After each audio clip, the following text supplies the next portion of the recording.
भारत की तथाकथित सेकुलर राजनीति भले ही कुछ करे या करवाए, मगर वीर वीरांगनाओं ने अपना कर्तव्य निभा ही दिया था। नारियों के लिए जिस देश में टेरेसा को आदर्श बनाकर प्रस्तुत किया जाता रहा, उनमें रानी चेन्नम्मा का नाम भी शामिल हो सकता था। लेकिन चाटुकार इतिहासकार व नकली कलमकारों ने जो कुछ किया, उसकी क्षमा शायद ही समय के पास हो। आज बलिदान दिवस है उस वीरांगना का जिन्होंने दो मोर्चों पर एक साथ जंग लड़ी। उनमें एक तो थे बाहरी अंग्रेज और दूसरे थे घर के अंदर के ही गद्दार। यह ठीक आज के समय जैसा ही है जो हमारे सैनिकों और पुलिस के जवानों के साथ हो रहा है। यकीनन अगर रानी चेन्नम्मा का इतिहास छिपाया नहीं गया होता तो आज बहुत कुछ सीखने को मिलता उनके जीवन से, क्योंकि हालात फिर से उसी की तरह करवट ले रहे हैं। नमस्कार, मैं शिवम पांडे और आप देख रहे हैं सुदर्शन इतिहास।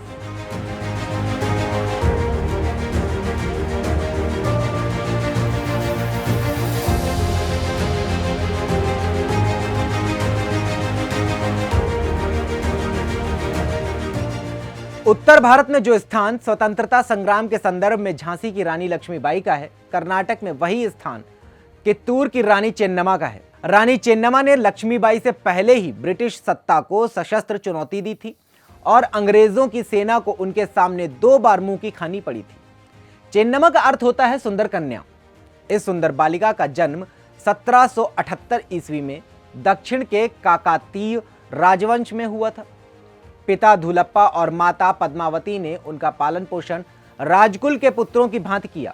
उन्हें संस्कृत भाषा, कन्नड़ भाषा, मराठी भाषा और उर्दू भाषा के साथ साथ घुड़सवारी, अस्त्र शस्त्र चलाना और युद्ध कला की भी शिक्षा दी गई। रानी चेन्नम्मा का विवाह कित्तूर के राजा मल्लसर्ज के साथ हुआ। कित्तूर उन दिनों मैसूर के उत्तर में एक छोटा स्वतंत्र राज्य और बड़ा ही संपन्न राज्य हुआ करता था। यहाँ हीरे जवाहरात के बाजार लगा करते थे और दूर दूर के व्यापारी आया करते थे। चेन्नम्मा ने एक पुत्र को जन्म दिया, पर उसकी जल्द ही मृत्यु हो गई। कुछ दिन बाद राजा मल्लसर्ज भी चल बसे। तब उनकी बड़ी रानी रुद्रम्मा का पुत्र शिवलिंग रुद्रसर्ज गद्दी पर बैठा और चेन्नम्मा के सहयोग से राजकाज चलाने लगा। शिवलिंग के भी कोई संतान नहीं थी, इसलिए उसने एक अपने संबंधी गुरलिंग को गोद ले लिया और वसीयत लिख दी कि राज्य का काम चेन्नम्मा देखेगी। शिवलिंग रुद्रसर्ज की भी जल्दी ही मृत्यु हो गई। अंग्रेजों की नजर इस छोटे परंतु संपन्न राज्य कित्तूर पर बहुत दिन से लगी थी। अवसर मिलते ही उन्होंने गोद लिए पुत्र को उत्तराधिकारी मानने से इनकार कर दिया और वे राज्य को हड़पने की योजना बनाने लगे। आधा राज्य देने का लालच देकर उन्होंने राज्य के कुछ देशद्रोहियों को भी अपनी ओर मिला लिया। पर रानी चेन्नम्मा ने स्पष्ट कर दिया कि उत्तराधिकारी का मामला हमारा अपना मामला है, अंग्रेजों का इससे कोई लेना देना नहीं है। साथ ही उन्होंने अपनी जनता से कहा कि जब तक तुम्हारी रानी की नसों में रक्त की एक बूंद भी है, कित्तूर को कोई नहीं ले सकता। रानी का उत्तर पाकर धारवाड़ के कलेक्टर थैकरे ने 500 सिपाहियों के साथ कित्तूर का किला घेर लिया। 23 सितंबर 1824 का दिन था। किले के फाटक बंद थे। थैकरे ने 10 मिनट के अंदर आत्मसमर्पण करने की चेतावनी दी। इतने में अकस्मात किले के फाटक खुले और 2000 देशभक्तों की अपनी सेना के साथ रानी चेन्नम्मा मर्दाना वेश में अंग्रेजों की सेना पर टूट पड़ी।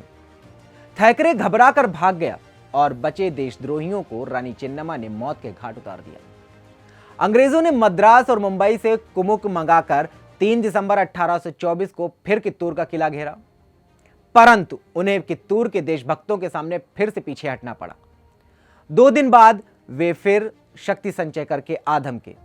चेन्नम्मा के नेतृत्व में उन्होंने विदेशियों का फिर से सामना किया, पर इस बार वे टिक नहीं सके। रानी चेन्नम्मा को अंग्रेजों ने बंदी बनाकर जेल में डाल दिया। उनके अनेक सहयोगियों को फांसी दे दी। कित्तूर की मनमानी लूट हुई। आज ही के दिन अर्थात 21 फरवरी 1829 को जेल के अंदर ही इस वीरांगना रानी चेन्नम्मा का देहांत हो गया। भारतीय नारी के शौर्य व गौरवमय इतिहास को दफन करने की घोर साजिश के कर्ता धर्ता कुछ चाटुकार इतिहासकारों की अक्षम्य भूल के कारण भुला दी गई शौर्य, शक्ति, साहस, समर्पण की जीवित प्रतिमूर्ति कित्तूर की रानी चेन्नम्मा, इनको नमन करते हुए शौर्य की इस महान प्रतीक रानी के बलिदान दिवस पर सुदर्शन परिवार उनको बारंबार नमन करता है और उनकी यश गाथा को सदा सदा के लिए अमर रखने का संकल्प भी दोहराता है। साथ ही हिंदुओं के हत्यारे टीपू सुल्तान की जयंती मनाती उस राजनीति से सवाल करता है कि कर्नाटक में जन्मी देश की नारी शक्ति रूपी इस अमूल्य धरोहर की जयंती या बलिदान दिवस उनको क्यों याद नहीं है। अभी के लिए बस इतना ही। देखते रहे सुदर्शन इतिहास। जय हिंद।